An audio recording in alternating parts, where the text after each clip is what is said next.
Hello hi నమస్తే మేంకి భూపాలపల్లి జిల్లాలోని మంతి నియోజకవర్గంలో గ్యాస్ డిస్ట్రిబ్యూటర్ల దందా అయితే కొనసాగుతుందని మనం చెప్పుకోవచ్చు. ఈ మారుమూల ప్రాంతాలని లక్ష్యంగా చేసుకొని నిబంధనలు తుంగలో తొక్కి ఇక్కడ గ్యాస్ డిస్ట్రిబ్యూటర్లు ఎక్కువ మొత్తంలో డబ్బులు వసూలు చేయడం జరుగుతుంది. ఈ మంతి నియోజకవర్గంలోని ఈ మాదేపూర్ మండలం కావచ్చు, కాటారం కావచ్చు, పలిమెల మండలం కావచ్చు, మాముతారం కావచ్చు, మలహర్ మండలం కావచ్చు, ఈ 5 మండలాలలో అయితే గ్యాస్ డిస్ట్రిబ్యూటర్ల దందా కొనసాగుతుందని చెప్పుకోవచ్చు. ప్రభుత్వ లెక్కల ప్రకారంగా ఒక గ్యాస్ సిలిండర్కు 924 రూపాయల నుండి 930 రూపాయల వరకు ఛార్జ్ చేయబడుతుంది.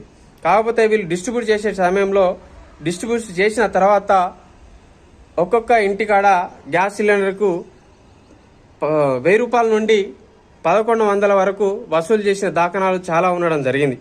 వాళ్లకు ఏమీ తెలియదు, మారుమూల ప్రాంతాల్లోని ప్రజలకు ఏం తెలియదు. ఎంత అమౌంట్ అడిగితే అంత పే చేసి గ్యాస్ సిలిండర్ అయితే తీసుకోవడం జరుగుతుంది.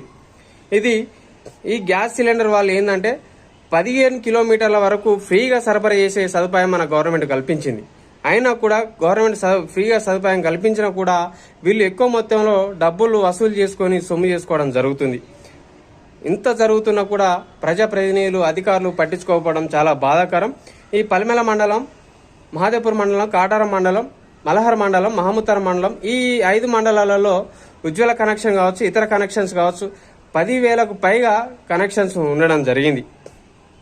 ఇంత అయితే ఈ కనెక్షన్స్ కోఆపరేటివ్ గిరిజన సహకార సంస్థ ద్వారా 32 కిలోమీటర్ల వరకు ఫ్రీగా సరఫరా చేసే సదుపాయం కూడా కల్పించింది. అయినా కూడా ఇక్కడ ఎక్కువ మొత్తంలో డిస్ట్రిబ్యూటర్లు 1000 రూపాయల నుండి 1100 వరకు వసూలు చేయడం జరుగుతుంది. ఇప్పటికైనా ప్రజాప్రతినిధులు, అధికారులు పట్టించుకోవాలి.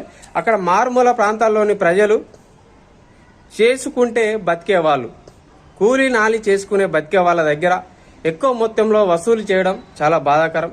ఇప్పటికైనా ప్రజాప్రతినిధులు పట్టించుకొని వీళ్ళపైన కఠిన చర్యలు తీసుకోవాల్సిన బాధ్యత ఉన్నదని తెలియజేసుకుంటూ మేము థ్యాంక్ యూ. నా ఛానల్ లైక్ చేయండి, షేర్ చేయండి, సబ్స్క్రైబ్ చేయండి. Thank you.